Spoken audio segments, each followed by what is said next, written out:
Hello everyone, welcome in for another 4th and Inches video. Today we're doing another 2024 NFL mock draft. We're going to keep doing these all the way up until the NFL draft at the end of April. And spoiler alert, we got some good trades in this one. I think you guys are going to love the curveballs I throw at you. Nothing too crazy, but headline, based on this mock, we have Kirk Cousins being traded to the Atlanta Falcons. So this will have been done prior to the draft, and we'll take all that context in. Hope you guys enjoy. And as always, like and subscribe for more. All right, so we are diving right in here. Not getting too crazy at pick number one. I've had some people saying, where are the mocks where somebody else is going to go at number one, not just Caleb Williams? I'm not going to force it. To be honest, I don't see that happening. Based on everything it looks, based on what we're seeing right now, everything post-combine, the Chicago Bears are going to take Caleb Williams at number one. I don't see it playing out another way. They're going to move on from Justin Fields. And to just touch on it for a minute here, it's shaping up to be a pretty decent situation for a number one overall pick, right? The historical stereotype with the number one pick is they're getting walked into a terrible situation. Doesn't matter what their talent looks like, right? We had Bryce Young last year. Even Joe Burrow, the success he's had, has had issues walking into a bad team, right? How much trouble have they had on the O-line in Cincinnati since he's been around? And the list goes on and on and on. We always want to think of the exception of a Kyler Murray or things like that, but Baker Mayfield, even Trevor Lawrence is having his share struggle. So this could actually be a situation where a number one pick could have some success early on. I'm not saying it's going to be the CJ Stroud of last year. Everybody thinks that's just going to keep happening. That doesn't happen very often, guys. So, but for the sake of moving on here, we are going to kick this off, and we are going to take Caleb Williams at the number one pick. Now, Washington at 2. We've seen a lot of Jaden Daniels. We've seen a lot of Drake May. We've seen, hey, is this team potentially going to try to move back for whatever reason? I don't see it happening. I think post-NFL Combine, I think we're going to give the nod here to Drake May. Okay? And here's why. I think it was pretty concerning. We knew Jaden Daniels wasn't going to be testing at the Combine, but he didn't even want to take the weigh-ins, right? He didn't want to do any measurements. And that's a concern, right? How light is this guy really? And I think that's enough to potentially hurt his stock here. We could still see him go number 2 to Washington, but I love Drake May going here. I don't think Washington has anything to be upset about. Obviously, there's a few things that we got to work on with Drake May and accuracy, and there's a few concerns coming out of 2023. We also know that team didn't have a lot of weapons, right? It was technically a better team in 2022. Some takes I've seen recently on Drake May, though. Let's say he did decide to go into the transfer portal after the 2022 season, and he played this past year at Bama or Ohio State, something like that. We might be looking at the number one pick overall here, right? We're looking into situation a little too much. I think he is an elite talent. He's very, there's some Justin Herbert, Josh Allen comps to Drake May, and overall, the situation could work out. Fine offense. We're going to go ahead and stick and pick here. Drake May, number 2. Now, this is where the draft gets interesting. Okay, a lot of people are saying this is where the draft really starts, or pick 5 of the Chargers. A lot of people have the mocks at, the first 4 picks going pretty standard. I am going to change it up today, but I'm going to explain. So we actually have the New England Patriots moving. Not moving back, but moving in a different direction here. Bear with me through this pick. I'm going to have the New England Patriots selecting Marvin Harrison Jr. here. Now, before you beat me up in the comments, let me explain. Tyler, what do you mean? They need a quarterback. It's a terrible offense. Mac Jones is not the answer. Bailey Zappi is not the answer. I'm in full agreement with you. And the offense was so bad that people are even pretending like Ramondre Stevenson is not a great running back or a great fantasy asset. He absolutely is. The team was just that bad, and he still had some decent performances. So, yeah, the offense needs to get better. Okay? Tyquan Thornton, probably not it. And they're losing, Juju's probably not going to be on the team. I don't believe Kendrick Bourne's going to be on the team. I have to check on if Hunter Henry had more than a one-year deal there. But bottom line is new coaching regime, new scheme. Tear the offense down, rebuild it. They're taking Marvin Harrison. Now, let me explain why. I was just hinting to it with pick number 1. How many times do we see a quarterback get drafted in the top 2, 3, 4, 5 picks and go to a bad situation and fail? We're seeing it with Bryce Young in Carolina. Do I think some of that is him? Yeah. Do I think some of it is coaching and scheme and situation and lack of offensive weapons? Absolutely.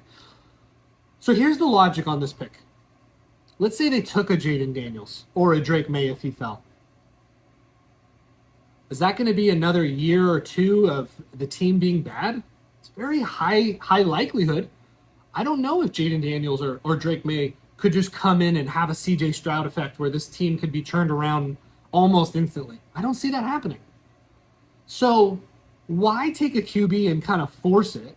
I'm almost more in favor, by the way, of trading out of this pick and getting more assets. A very New England Patriot thing to do, but they also don't get to pick at number 3 very often. So if you're not getting someone that you absolutely believe is a generational talent, like a Caleb Williams or potentially a Drake May, there's pros and cons to the ceiling floor combination of Jaden Daniels, obviously, and the weight concerns, and then he didn't weigh in at the combine, to my earlier point.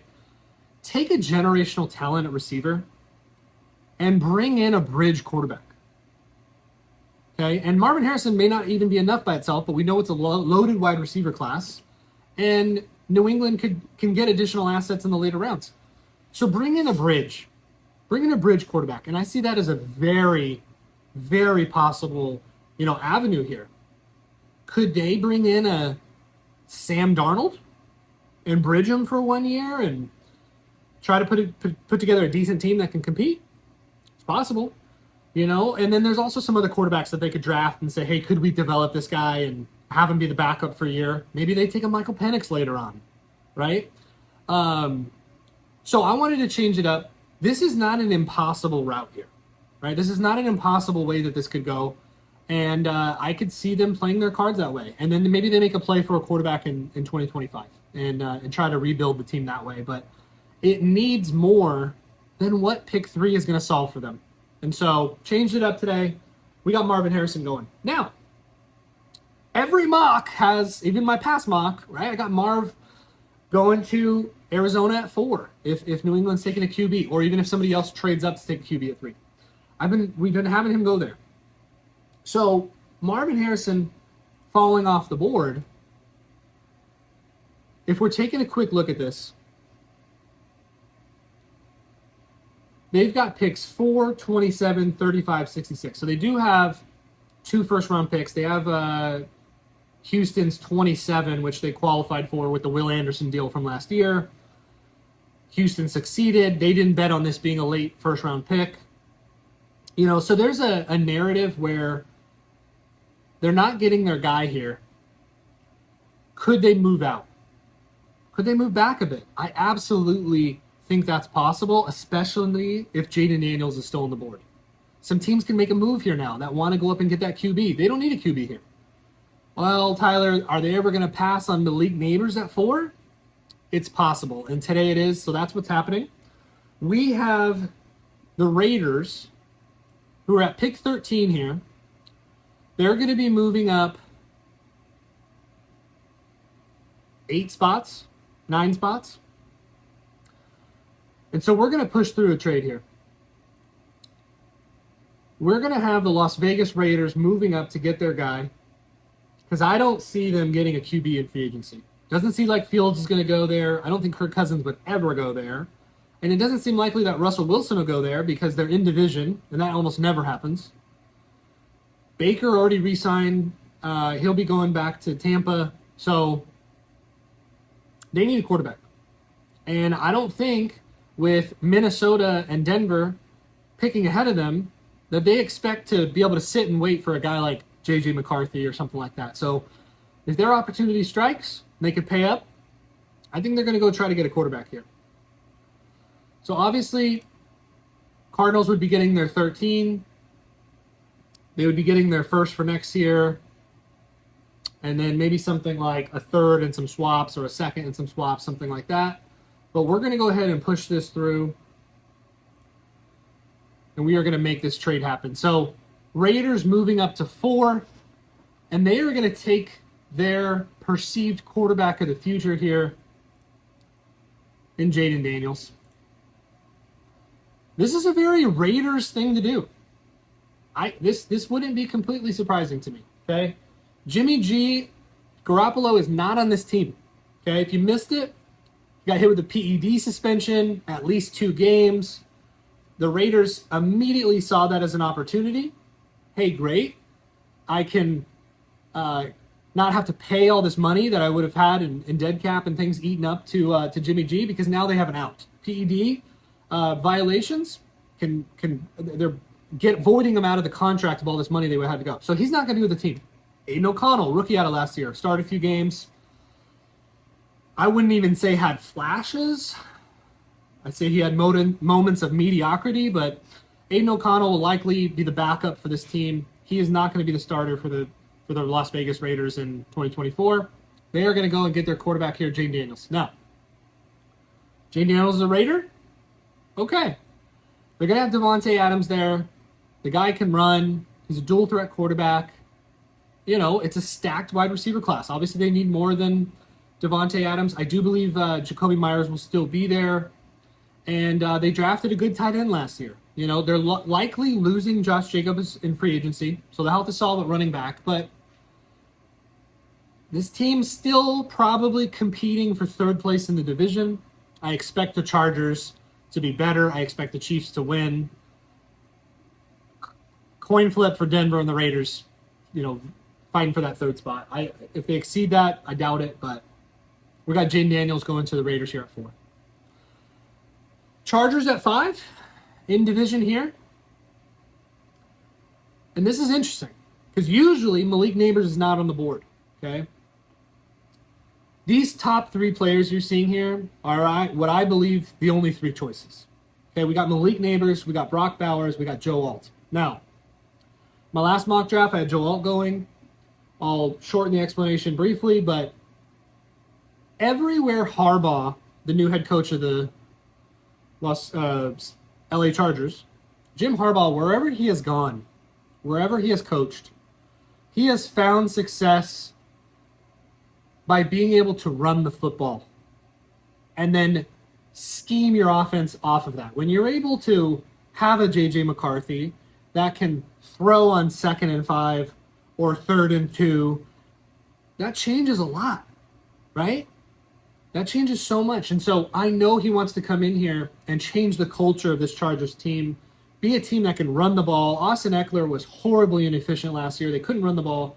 They need to be able to run the ball. They need to be able to let Justin Herbert do what he can do. And if they're putting him in better situations on 2nd and 3rd down, this team can really succeed. Now, look, yes, they do. Are they going to need wide receivers?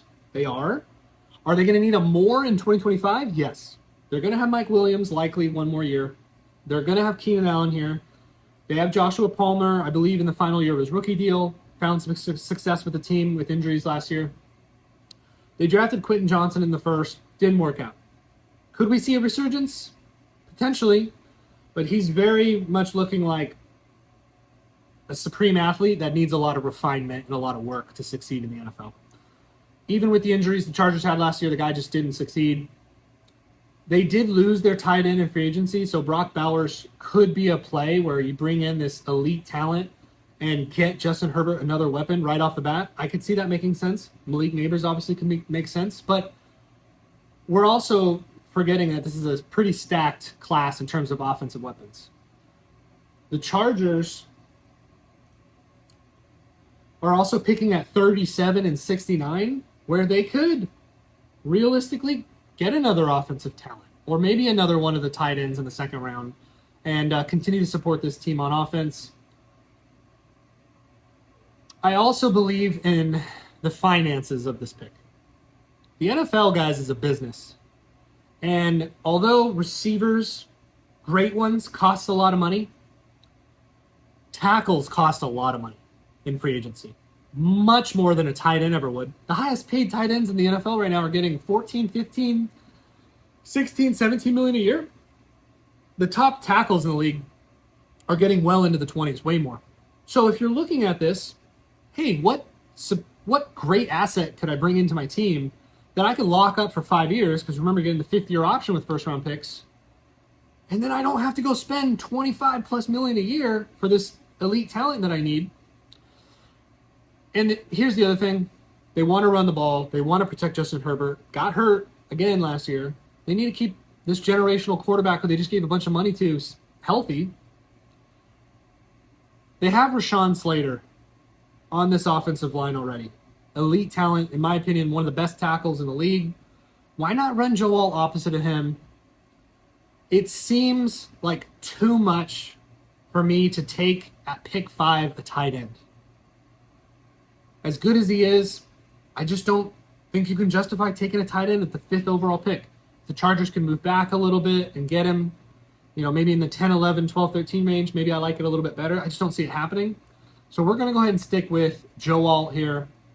And we are going to have one of the better offensive lines now, and especially 2 elite tackles protecting Justin Herbert and help this team run the ball a little bit. Which brings us to the Giants at 6. Now,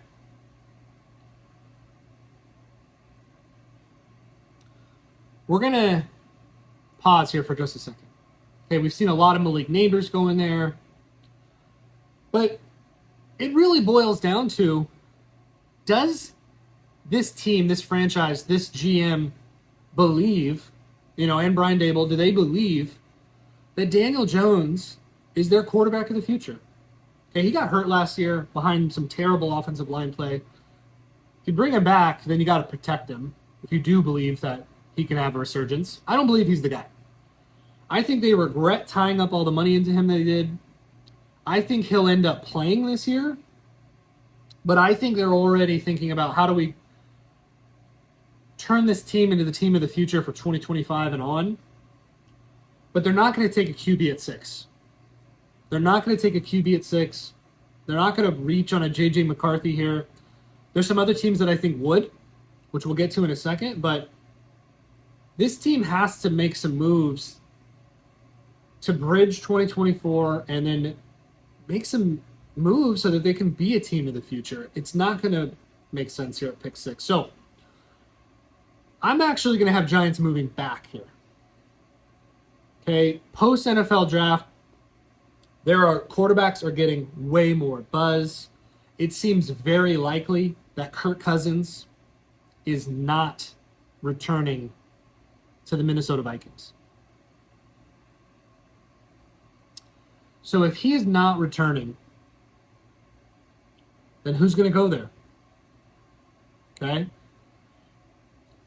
So for the sake of this simulation, I talked about trades in the beginning. We are going to simulate that Kirk Cousins gets traded to the Atlanta Falcons. So Atlanta no longer needs a QB at 8. They're not moving up. They're not sticking and picking with a McCarthy at 8 or anything like that. They got their Kirk Cousins. And if that happens, by the way, automatically you got to go move Kyle Pitts, Drake London in your dynasty rankings. Kirk Cousins on the team, Drake London probably at least a top 15 wide receiver, I would guess, in 2024. So with no Kirk in Minnesota's got a problem. Assuming Fields, Russell Wilson not going there, we are actually going to have Minnesota making a move here, trading up with the Giants at 6. Obviously, it'll include 2 first-round picks. Could be, some swaps or some other things on top of that. Not a crazy amount of move here. Like, the Giants would be falling back 5 spots. Minnesota would be moving up 5 spots. Fair compensation, but it doesn't have to be a knock over the head to Minnesota to probably make a move like this. Assuming some swaps, I'm going to go ahead and push this through.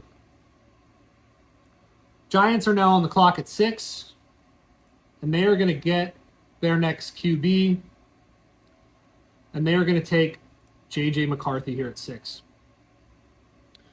Look, I'm not entirely sure what to make of this.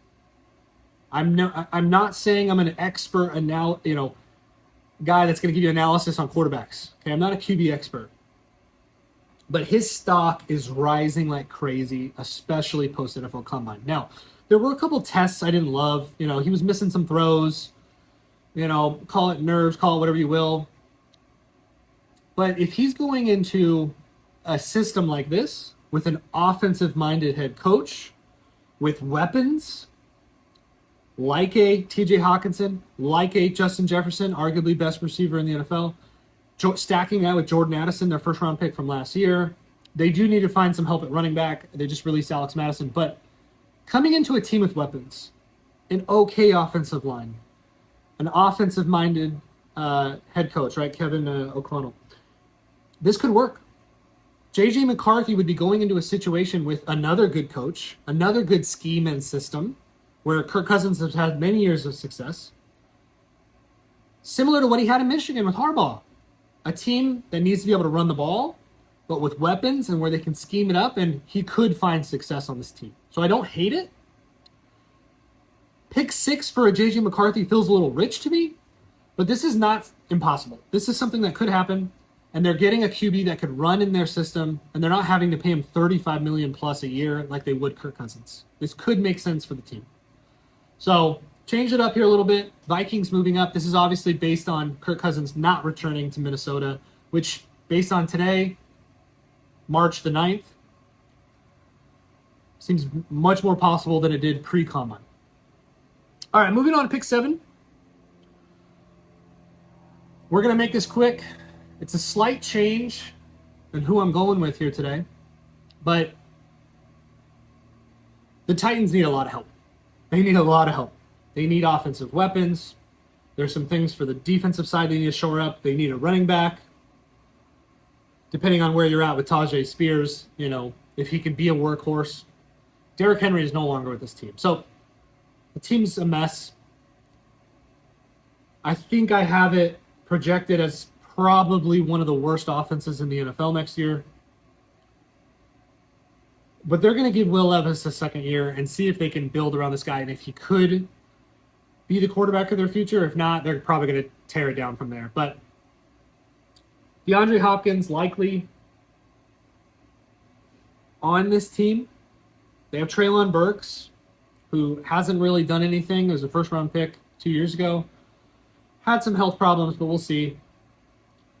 And Chigo Kwanko at tight end. But here's the bottom line.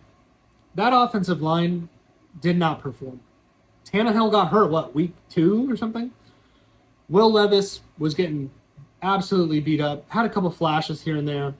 But they got to protect him if they're going to have any chance of him even being able to grow and build into a quarterback that could succeed. And here, we knew this watching even his tape at Kentucky. And I think this is one of the big reasons he fell out of the first round. Ironically, this time last year, people were mocking Will Levis as a guy that could go number 2 overall, number 3 overall. The year before that, Malik Willis, same story. Ironically, the Tennessee Titans drafted both of them. But one of his biggest weaknesses was he can't see his blind side. He can feel front side pressure as a right-hander. He cannot feel his blind side pressure at all. Now, he's got a great guard that they drafted in the first round there on the left side, Peter Skoronski. I think they need to shore up that left side of the line. Most mocks have them taking a tackle here for these reasons. I'm not going away from that. I'm changing who the pick is, though. I've had a lot of Olu Fashanu going here, or Fashanu I'm hearing now as it's pronounced post-combine. We've seen a lot of Talisi Fuaga go here in mocks. But post-combine, we're going to go J.C. Latham here. 6'6", 335. I believe he might have weighed in even a little heavier than that at the combine. Tested well. Guy is a great tackle. And I could see this happening. They're going to take J.C. Latham here at pick 7. Try to give Will Levis a little bit of protection. Try to give him a little bit of time to see if they can make this offense move the ball down the field a little bit. It'll help. Don't know if Will Levis, with this system, new coaching regime, by the way, is the answer. But step in the right direction. Okay, Falcons now at pick 8. Hear me out. In this mock, this is based on Kirk Cousins being traded to the Atlanta Falcons. That means they're forking over 35 plus million to give him a contract for probably 2 years plus. They have Kyle Pitts at tight end. They have an elite running back in Bijan Robinson. And they have an elite wide receiver who hasn't been able to do much because of bad offenses, Arthur Smith's run-first schemes, and terrible quarterback play through his first 2 years, and Taylor Heineke and Desmond Ridder. I believe sub 50% of his targets were like perceived as catchable last year. And Drake London still had some weeks where he popped off. But if they're going to bring Kirk in here, by the way, reasonably good defense in Atlanta. Not a bad defense at all. Fairly young. Tack the ball well. And a top 10 offensive line. I believe they might have even been top 8 last year. They were able to run the ball. This could be a really good team in a weak division. They're probably a playoff team if Kirk Cousins goes here. So, get him another weapon. And the way the board has fallen now, Malik Neighbors is on the board, and he's going to be the receiver they take here. From an NFL standpoint, I love the way this worked out. This Atlanta Falcons team is immediately competing. And as long as it makes sense with the scheme and the new coaching regime in there, it'll work out. It is a defensive-minded head coach, but I like this.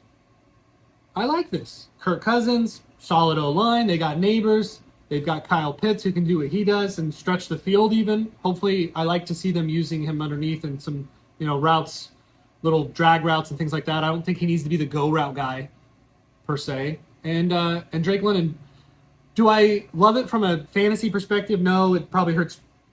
They're going to spread the ball out a ton.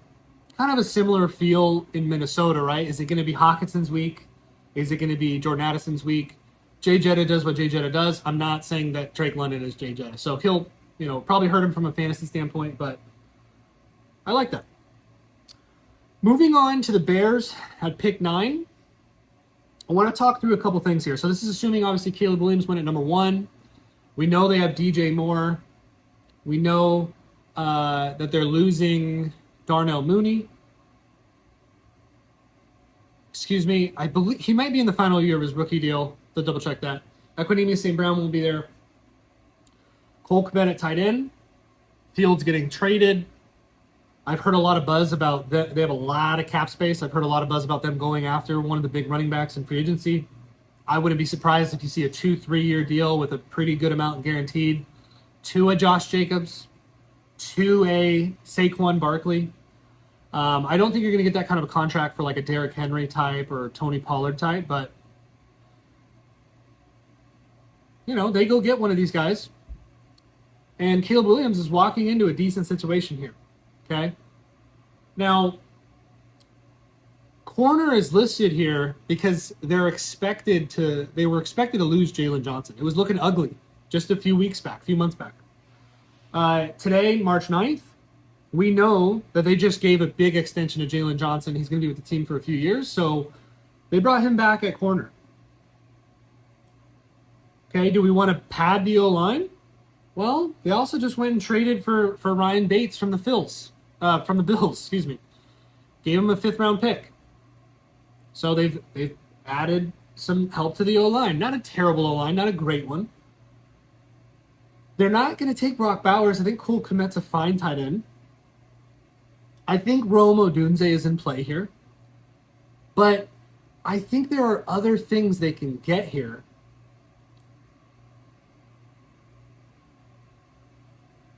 And make good use of this pick at 9 because they're going to be able to find other things in free agency. They're going to find running back help in free agency. I actually think they're going to find more wide receiver help in free agency. They have a lot of money to spend. They're one of the top teams in terms of cap space, like $78 million or something like that. I think they can go and get a Calvin Ridley. I think they can go and get a Hollywood Brown. So I don't know that they have to take a Rome Odunze here at pick 9. Some people are really high on him. Some people say, hey, there's a few things in his prospect profile that we can be concerned about. Fifth-year breakout, not historical things. We don't love that from a data perspective. Are you going to give him some slack because his first year was the COVID year and Washington was a terrible state during COVID and he played like 4 games? Okay, there's some pros and cons there, but because of who I think this team could bring in free agency with the money they have, I think they're going to go defense here. Okay, Cooper DeJean on the board, Quinnion Mitchell, probably not going to be needing that. Jalen Johnson's coming back to the team. Now, they did lose Eddie Jackson. However, this team, the Chicago Bears team, was one of the worst in the NFL in pass rush. Pressuring the QB hurries, QB sacks, near bottom of the league in every measurable. Bringing in Montez Sweat helped. Still not enough. You can never have enough pass rushers, and so that's where this team needs to go. Can you get some more takeaways? Can we get some more 3-and-outs? Can we put some pressure on opposing teams in a very good division? Guys, Green Bay is going to be good. Fine shot to win this division. Depending on what happens with Minnesota in the quarterback scenario, but Minnesota is always a good competitive team.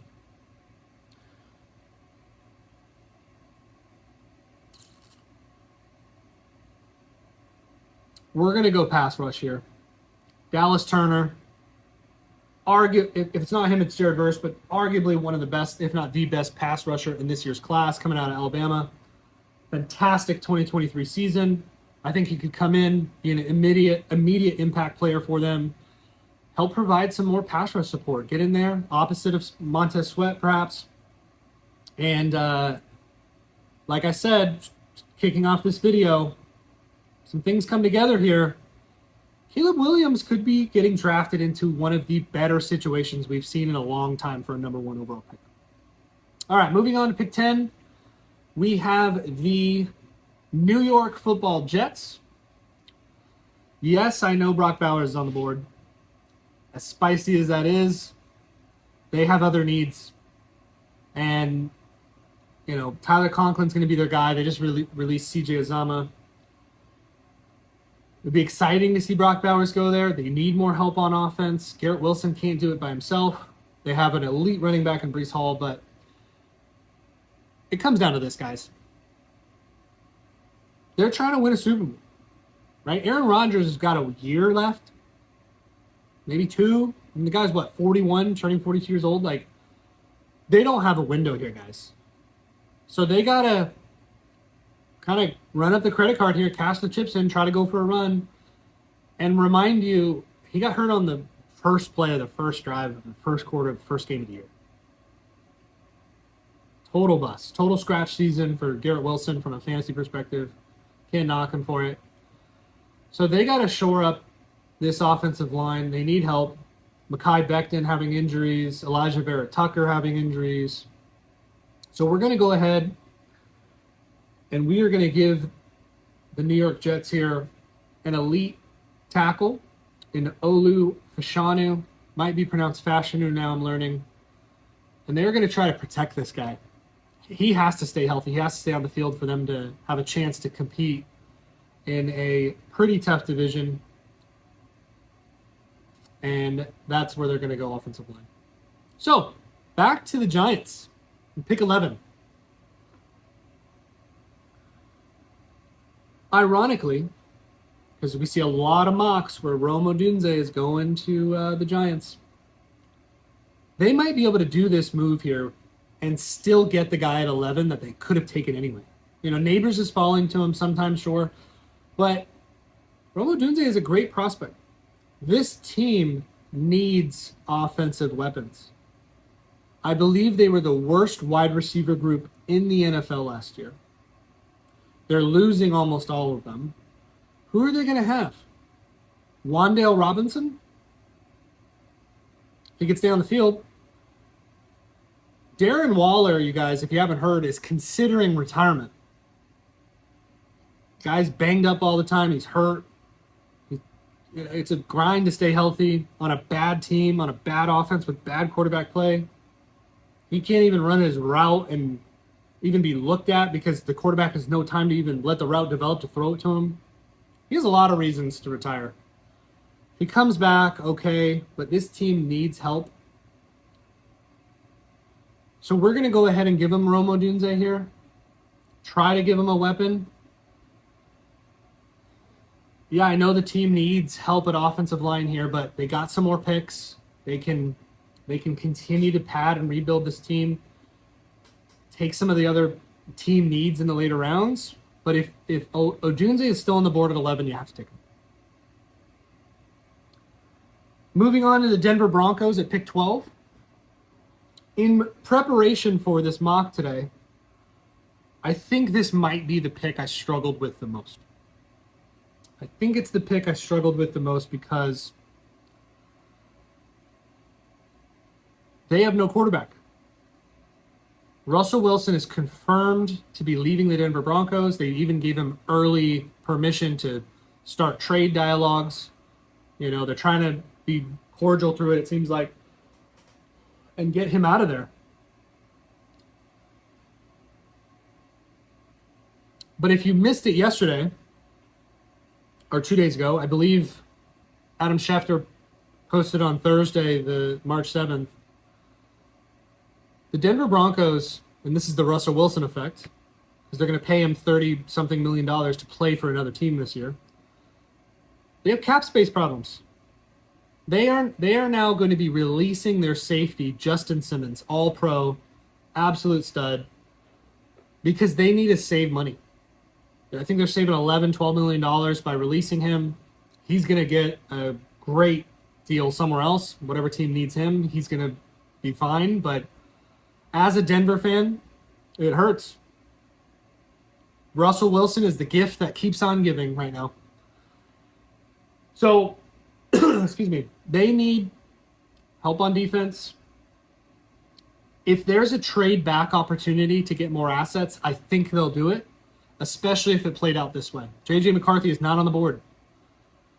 The other top three quarterbacks are gone. I don't think, unless they know something I don't, unless there's been a lot of J.J. McCarthy smoke screens been thrown up, so really they can go after the Bo Nix that they wanted in the middle round.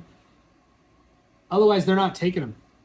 They're not taking him here. But they also don't have a second-round pick. It's the last asset they gave up for the Russell Wilson deal to Seattle. So they pick at 12, and then they don't have another pick until 76. So if they can trade out of it, I see that happening if the board falls this way.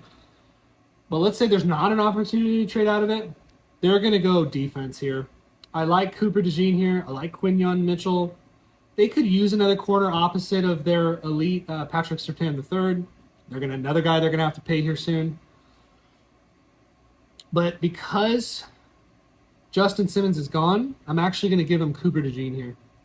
Played some safety, played corner, played in the nickel, can be a guy that you can be moving around and can come in and be an impact player for this defense because they just had to release one of their best players to save money because of Russell Wilson.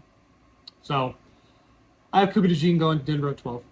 Now, we have the Cardinals who moved back because the Patriots stole Marvin Harrison Jr. from them. Yes, maybe they just take neighbors, but for the sake of the value they were getting, they moved back to 13. And they're never taking Brock Bowers here, I believe.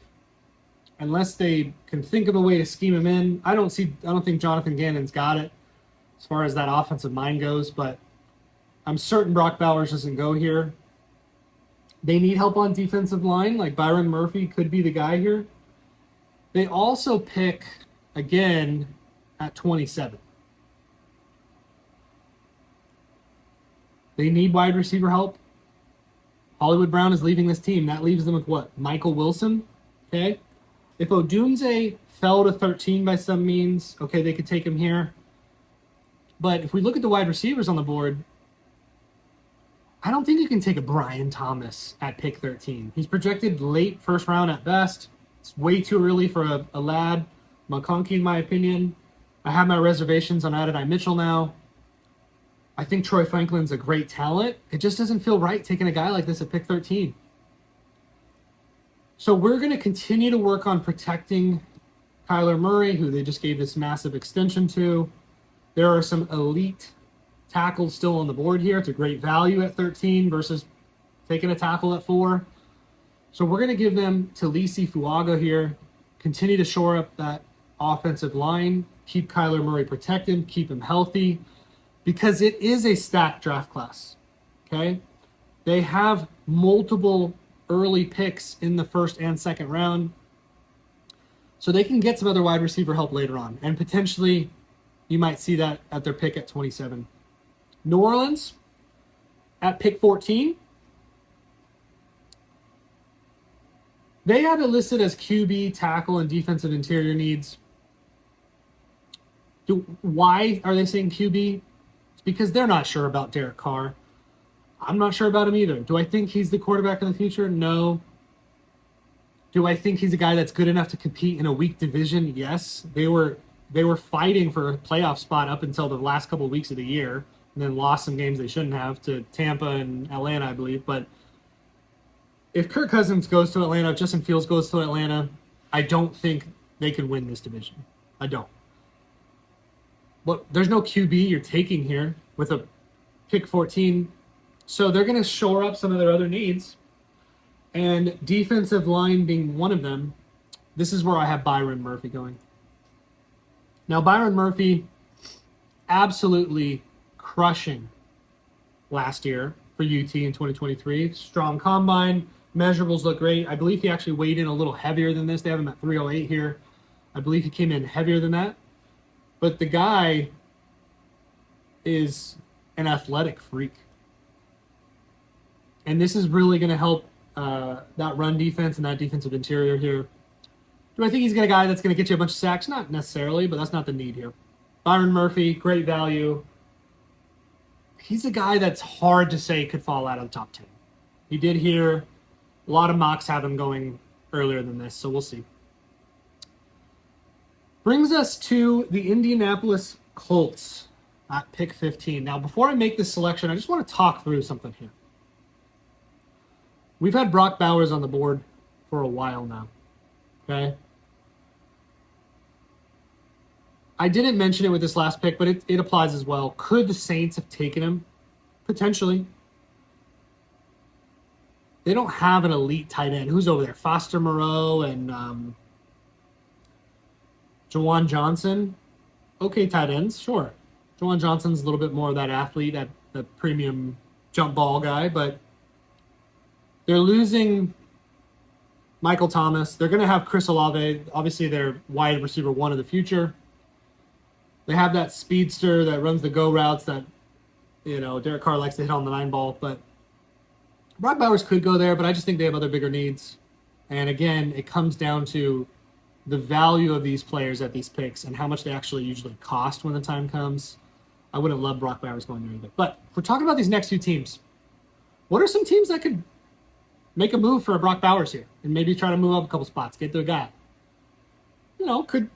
Could Cincinnati try to move to 15 and get him? I think they could. Jacksonville, no. They just extended Evan Ingram, I believe, and he's been a stud for them. Seattle, maybe. But they have other needs. And, they restructured Geno Smith's deal. He'll be their quarterback again this year, but I don't know if that would make sense. They already have Ty Lockett. They have JSN from last year, who's a developing elite first-round talent. Disappointed a little year one, but hopefully a resurgence. And DK Metcalf, they're solid alpha on the side. I'm not seeing it for those two teams. Cincinnati, potentially.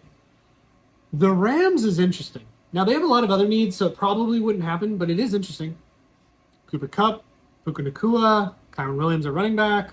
Offense came together. O-line wasn't horrible. Not great, but not horrible. The window of Stafford is closing too, similar to the way we think about Rodgers with the Jets.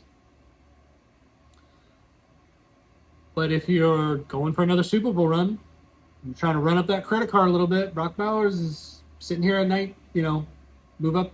If he's sitting there at 19, especially, but could they move up and try to get him? They could. And that would be pretty fun to watch. Doubt it'll happen, but could be fun. Who knows? Sean McVay's always got tricks up his sleeve. I don't see the Steelers. They love Fryer down there in Pittsburgh, and he's been their tight end. They got other things they need to work and figure out anyway. Now, I saw this in some recent mocks up until a couple days ago where Miami was moving up to something like this, moving up to with the Saints at 14, Colts at 15 to take a Brock Bowers. I would personally love to see it. Brock Bowers, Jalen Waddle, Tyreek Hill here, and that crazy offense Mike McDaniel's running with Tua. It's just elite talent and speed all over the field. That offense would probably be record-breaking. But we have since learned, Adam Schefter tweeted out yesterday, that the Miami Dolphins, I believe, gave a 2-year deal to the Atlanta Falcons tight end of late, Mr. Jonnu Smith. I actually like it. I see it working. I see him being effective there. And so they have their tight end needs now.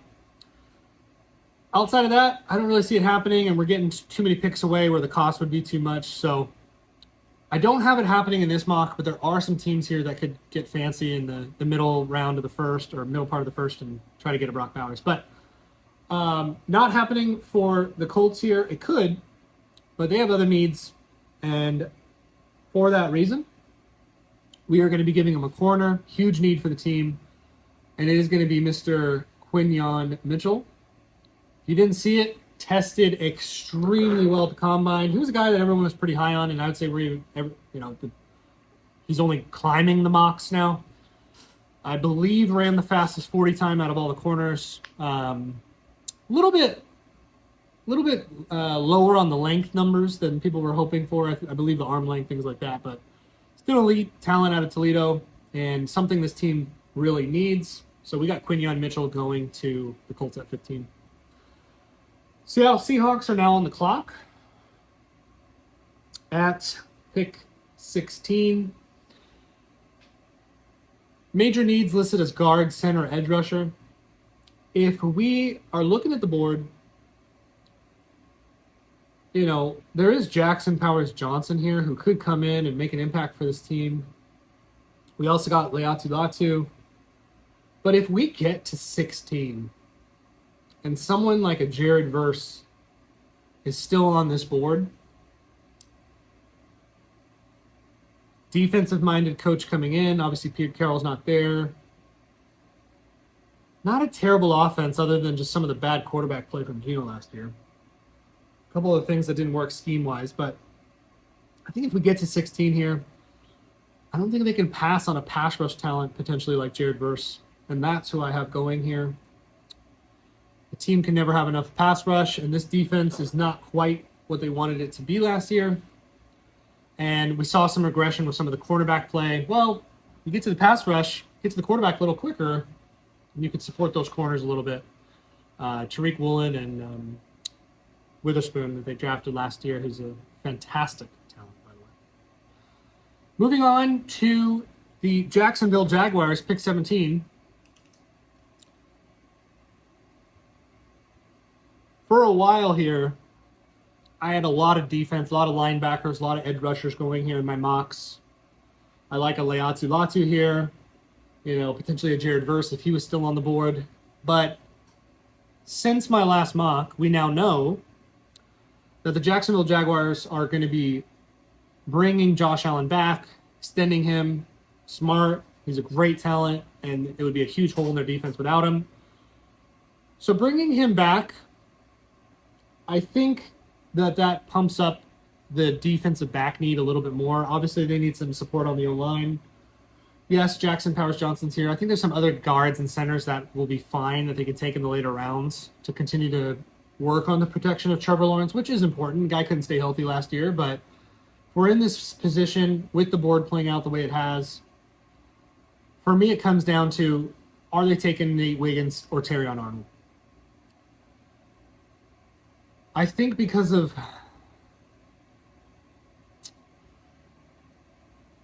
Doug Peterson and the way he likes to coach, it just feels like a Terrion Arnold pick to me. So that's who I'm taking here. A solid corner. Viewed as for a while the top corner in this class. I think now it's more, speculation. There's different things. Post NFL Combine, Nate Wiggins' length, Quinyon Mitchell's speed, Kuba DeJean's ability to bounce around and manipulate what you need in the defense. But pure coverage, he plays well in man. He plays extremely well in zone.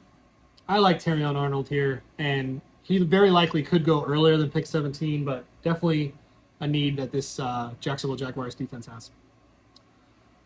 And it keeps happening. I want to find other ways to get this guy drafted, but if he falls to Cincinnati at 18, unless something happens and there's just some red flag on this guy that no one's talking about or knows about, he'll go here or before. I find it hard to believe he'll fall later than this. But we're going to go ahead and take Brock Bowers here. Yes, they need help on the offensive line, but I think if you're at pick 18 and he's still on the board, there's just no way they're not taking him. They just brought back T. Higgins on the tag. They just brought back, they have obviously Jamar Chase, their elite receiver on the other side. Make some upgrades on the O-line where you can. Try to keep Burrow healthy. And this could be the bounce back year for the Bengals that we need. Rams pick it at 19. A lot of needs here for the Rams, honestly. Losing a lot of different people in free agency. I wanted to be really worried about this team last year. Thought it was going to be a down year. Who knows? They ran up the credit card, cashed in all the chips to win that Super Bowl, and now they got to rebuild because they got holes in their team. Sean McVay and the GM of this team did a great job. Excellent draft. Where'd they get Puka Nacua? The 6th, 7th round last year. I have the most faith in this team to still compete and actually potentially compete for the division here. I don't think Seattle's going to win this division. Could Arizona have a resurgence if they piece together the right stuff on offense? Maybe. Kyler Murray fully healthy. But otherwise, I'm not seeing it. So we're going to continue to build and take those guys that can build culture and we know that, especially when you have an offensive-minded head coach like a Matt LaFleur, a Kevin O'Connell, a Mike McDaniel, a Sean McVay, they're offensive-minded head coaches, and they just prefer having a young defense that can attack the ball and things like. And it's what they need right now. So I actually have Leatu Latu going here. They have linebacker needs. He went to UCLA. I could see him, keeping him in LA. Keeping him in LA. He moves to the Rams. Like, this makes a lot of sense to me, and can learn from some of the veteran guys and come in, be an impact player. Also, we know that, the health checks came out okay after the combine. So I like this pick here, Leatu Latu to the Rams at 19. Steelers are on the board at 20. They need a little bit of help on the O-line still, even though I feel like they just keep drafting people to block every year. Darnell Washington, they brought in at tight end last year. Broderick Jones has been playing right tackle, done a phenomenal job for him. But for some reason, they still can't run the ball. They still can't seem to protect Kenny Pickett. And I don't know if it's scheme, but this offense was one of the worst last year. But they also just released Patrick Peterson in free agency. I believe that was tweeted out this morning. They will not be bringing him back Saturday, March 9th. So because of that, I think that propels Nate Wiggins as one of their top needs. And that's who I have him taking here. Coming out of Clemson, going into the Berg, can be a dog for him, and a guy they need. And they're not going to give Patrick Peterson the money that he's probably wanting to come back to this team. So with the new news, I see this happening if he's still on the board here. Miami Dolphins picking at 21. Interesting thing here. His name is escaping me. Wilkerson. Stud defensive interior. They drafted him in the first round out of Clemson. Christian Wilkinson, I believe, in 2019. Took his 5th-year option. Didn't give him an extension. And then just announced that they will not be bringing him back to the team, probably cap issues. So he'll be signing somewhere else for a bunch of money. So what's not listed on here for this team's needs is defensive interior. And based on the new information and the board right now, if you have Jason Newton on the team or on the board, you're taking him. Fill that need there, shore up the run defense, and now you don't have to pay millions of dollars to a guy to keep him on the team. Draft the replacement. Philadelphia Eagles picking at 22. I've had a lot of different people go in here in mocks. I don't see a wide receiver going here. It could be defense, which they've done now multiple straight years. Jordan Davis, 2 years ago. I think they took two for defense in the first round last year, I believe. But we now know, if you saw the retirement speech, it was a tearjerker. I encourage you to watch it. Go watch Jason Kelsey's retirement video if you haven't. Guy wears his heart on his sleeve. Hate to see it, but I get it. So they're going to need a replacement at center. Jackson Powers Johnson, phenomenal center here. He could also play a little guard. They can do what they need to do to re-up this offensive line, or hopefully he could execute the tush push as well. But they're going to go ahead and take JPJ here and draft their replacement for Jason Kelsey. Houston Texans pick 23 via the Cleveland Browns. I believe the last asset in that Deshaun Watson deal. Hindsight's 2020. I didn't know if I understood the move up to 3 last year to get Will Anderson and sent their 2024 first to Arizona. It makes a little more sense now, knowing they had that extra first from this Cleveland deal. I didn't think about it at the time. Probably they were hoping that Cleveland didn't do as good and have as good a season as they did, because now it's pick 23, but still another in the first round here for them. And at 23, I gave this a pretty considerable amount of thought. It's interesting because CJ Stroud had some pretty good success. Imagine what happens when you come in with a good coach and a good scheme and give the guy a few weapons and give him a solid offensive line. I mean, he has Laramie Tunsil at left tackle, right? One of the best left tackles in all of football. And would you know it? He had some success year one. Bryce Young goes at 1. Offensive line was shaky, had some injuries, had no weapons on offense. Head coach gets fired a few weeks into the year.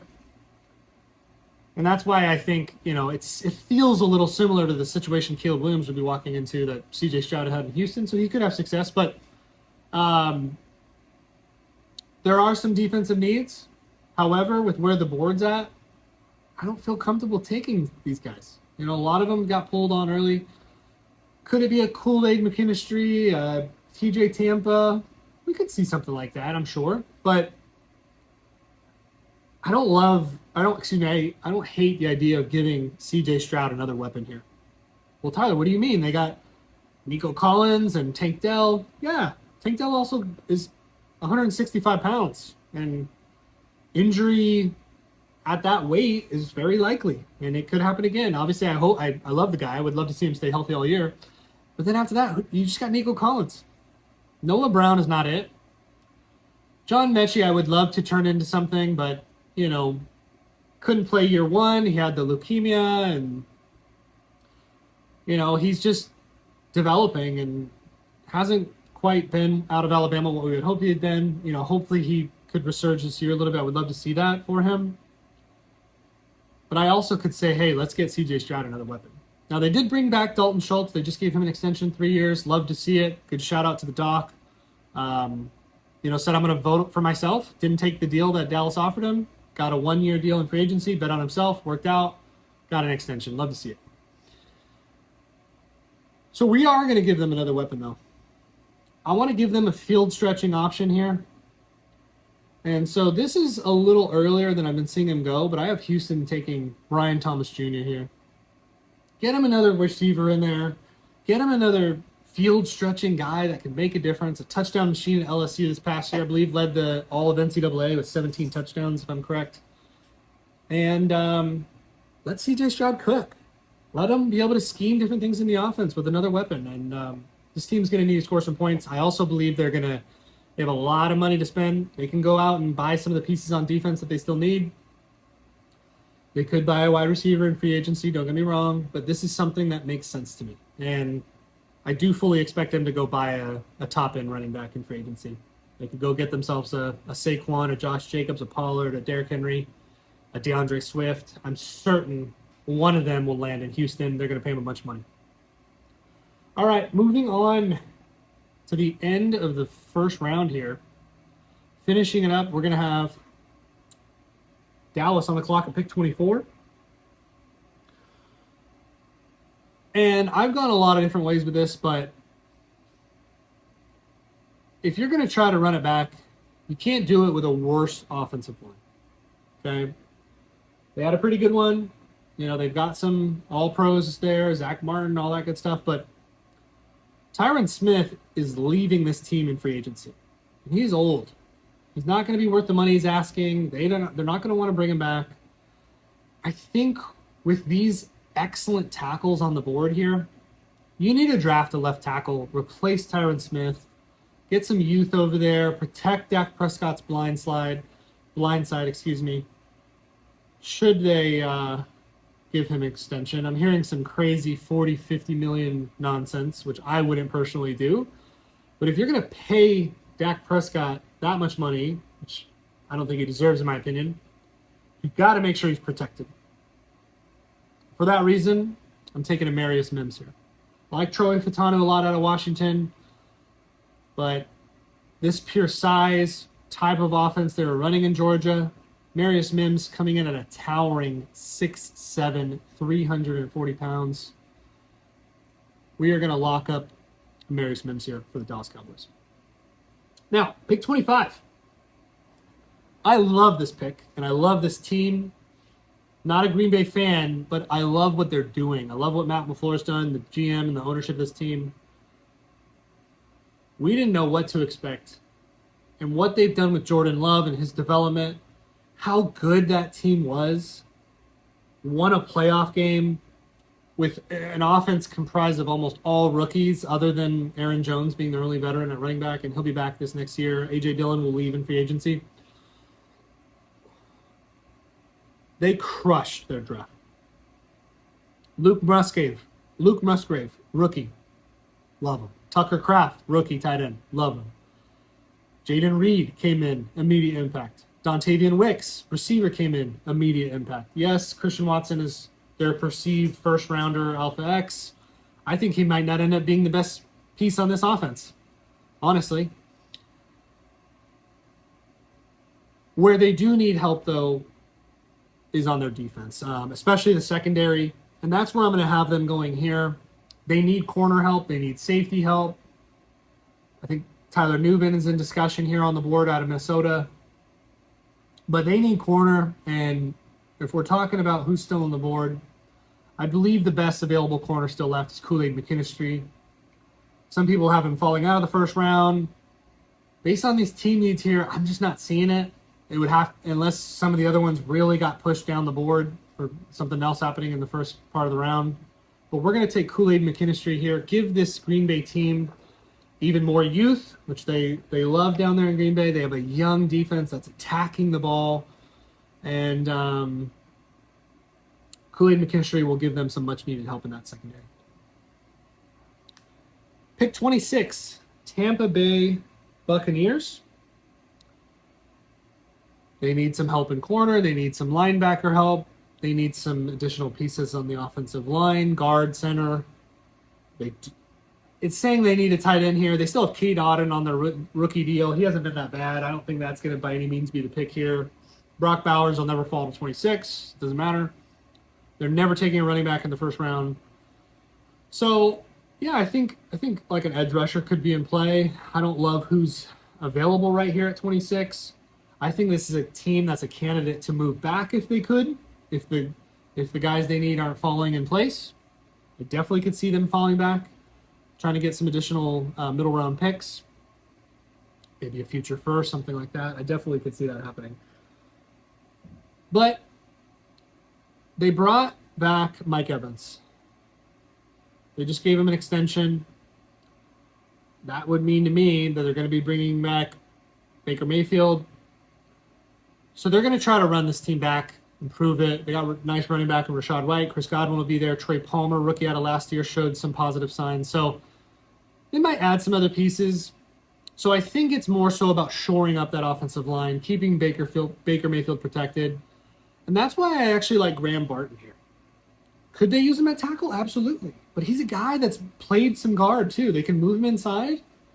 He's a versatile guy, can bounce him around a bit and play this offensive line how they need to best move the ball forward. And I know they want to run the ball too. And efficiency with the running game and with Rashad White last year was a big concern. So I actually have them taking Graham Barton here. Guy that's played some guard, can be moved around effectively and improve this offensive line. Safe pick at 26 if they decide to not try to move out of it. Which brings us to the Arizona Cardinals at 27. Now, remind you, they moved out of their pick 4 to get additional assets, additional middle round pick for this year, future first round from next year to trade to Las Vegas Raiders so they can go get their quarterback. Unfortunately, that means in this mock, Arizona's not getting their alpha wide receiver 1 that they would have loved to have, a Neighbors or a Marvin Harrison. But, like I said, this is a stacked receiver class, and there are some guys I like at this value. Okay, Brian Wilson's off the board, obviously. Brian Thomas going to Houston. But if we look at the wide receivers here, they already took Talisi Fuaga up above. They're shoring up that offensive line. I love Ladd McConkey personally. Do I think he would go at 27 for what this team needs? No. They don't need a Ladd McConkey.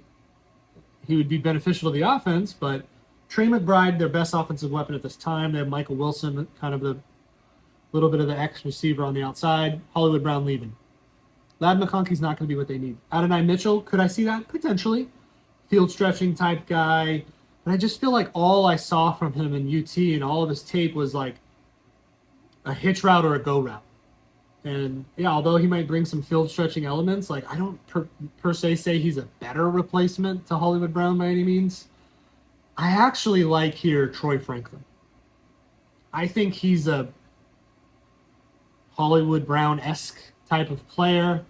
Very fast, electric. Love his tape out of Oregon. Did pretty well in the combine. Didn't love his gauntlet. But I could see this working. And so that's who I have going here. I don't see any of these other receivers going here above him. Keon Coleman keeps continuing to fall out of the first round. Did not like his combine. And they got him falling. Wow, he's got a 39 ADP now. Wow. We're going to take Troy Franklin here. I like that. Kyler Murray at quarterback. Could be a situation for him. I would love to see a wide receiver 2 season from a fantasy perspective out of Troy Franklin there. Buffalo Bills at 28. Yes. You're already thinking it. Wide receivers a need. Diggs will be back. Loved what I saw from Kincaid. I believe Dawson Knox has another year on his contract too. So they got tight ends. They got Stephon Diggs, an aging Stephon Diggs, an underperforming Stephon Diggs at the end of last year. Concerning, but I think he's still got gas in the tank. I think they'll make some tweaks there. They're going to try to run the ball more this year. I know that. But with these receivers off the board, it seems unlikely to me that they're going to take more based on the need.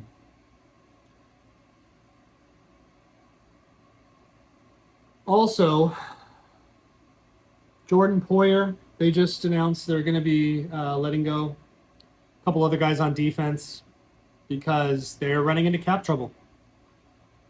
So as much as they need things on offense right now, I think they can find some other pieces elsewhere or later in the draft. If I'm looking at what picks they have, they draft again at 60 and 99. They could try to get a receiver there.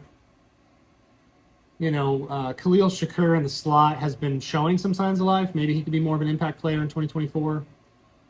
So we're going to give them some safety help here. And I think Peyton Wilson at linebacker could be in play also. They did retain Von Miller. He restructured his deal, took a team-friendly cut. But for that reason, though, I am still going to take Tyler Nubin here, safety out of Minnesota. Need some help in the secondary. Need some guys that come in, make plays, add some keep some of that culture to this defense. Jordan Poyer has been a stud, but they can't afford him. So this is a pick based on needs. I understand, but unless there's a receiver here that they really, really love, potentially a guy like a Fatanu or a Tyler Guyton, but that defense, and they're not trying to lose their window here, so I see it being defense. Which brings us to Detroit picking at 29. I believe had two guys that were going to be entering free agency from the offensive line. I believe it was a top 3 offensive line last year, only behind, maybe top 2, only behind the Eagles. But Frank Ragnow at center and Graham Glasgow at guard. Frank Ragnow is one of the best centers in the NFL. Probably was only behind like a Jason Kelsey or a Creed Humphrey in Kansas City, but he'll be coming back to his team, I'm sure of it, if they haven't already, which means they're probably going to try to shore up guard here. Now, I have Zach Frazier going to the Detroit Lions here. Yes, he's listed as a center. He's played a lot of guard too, but I think this gives them options, or if there's ever an injury or Frank Ragnow, anything like that, he's a guy you can bounce around. Play a little left guard, a little right guard, can play center. Solid offensive lineman here out of West Virginia, and a great value at 29. I think this makes a lot of sense based on where this team's at, and they're going to probably run back a pretty good offense here next year. I think the only other main weapons on offense they're losing is like a Josh Reynolds, but that probably just means Jamison Williams will be taking more of those snaps. Amon-Ra is obviously their solidified wide receiver 1, who will be needing a contract as well. And then, of course, an elite crush of a hit last year, and Sam Laporta in the second round, and Jahmyr Gibbs at pick 10, pick 12. So keep this offense rolling, replace the needs. Baltimore, pick 30. This is one I like a lot, actually. I don't per se like the player, but I like the pick. It makes a lot of sense to me. Baltimore will have a healthy Mark Andrews, hopefully, if they can keep the guy on the field for 17 games. Been a struggle for 2 years consecutively now. Isaiah likely a fine second tight end in the lineup there. I believe they have a hit in Zay Flowers. They're going to be losing Odell Beckham. They're going to be losing, I believe, Rashad Bateman in free agency. I think he just had his final year of his rookie deal. The first-round pick that didn't work out. Could he stay healthy, this or that? I believe he had his final year. 2024 might be his final year of his rookie deal, but although there are some defensive needs, with who's on the board right here, if Baltimore doesn't find a way to move back, it just doesn't feel like a TJ Tampa type of pick here. I have them taking Adonai Mitchell. Getting him another good weapon on the offense, a field-stretching type guy, so that they can get people out of the box a little bit more effectively and run the ball, which Baltimore loves to do. Combination of Lamar Jackson and the running back I believe they will bring in. J.K. Dobbins will probably not be returning to this team. Very unfortunate rookie campaign for him. Second, an ACL and now an Achilles. Don't see it. He's mocked as one of the tops. Baltimore's mocked as one of the top landing spots for Derrick Henry, which I would love to see. So bringing in a guy like Adonai Mitchell makes sense. Stretch the field out, get some guys out of the box, allow them to run the ball a little bit more effectively, and a replacement where you don't have to go spend money in free agency. They gave Odell Beckham $18 million last year for a 1-year deal. Did we get $18 million worth of effectiveness or production? Absolutely not. They're not going to do it again. I know they're not. And so I think a pick like Adonai Mitchell here could make sense.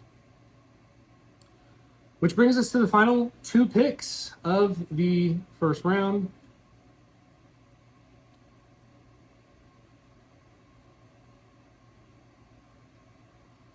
San Francisco at pick 31. They have some offensive line needs now after this year, going into free agency. That is what I believe makes the most sense. I think you could see a Tyler Guyton here. I think there's a few guys you could see here, but I don't even know how a Troy Fatano could still be on the board at 31, but if he is, they're taking him. And try to make another Super Bowl run. Closing out the first round, we have the Kansas City Chiefs, pick 32, the Super Bowl champions, defending Super Bowl champions, who will be looking to run it back for a third time. They just put L'Jarius Sneed on a franchise tag. They'll likely be giving an extension to Trent McDuffie here soon. So corner will be needs of the future, but not now. Every team also just got a cap increase. So they're going to have money to bring back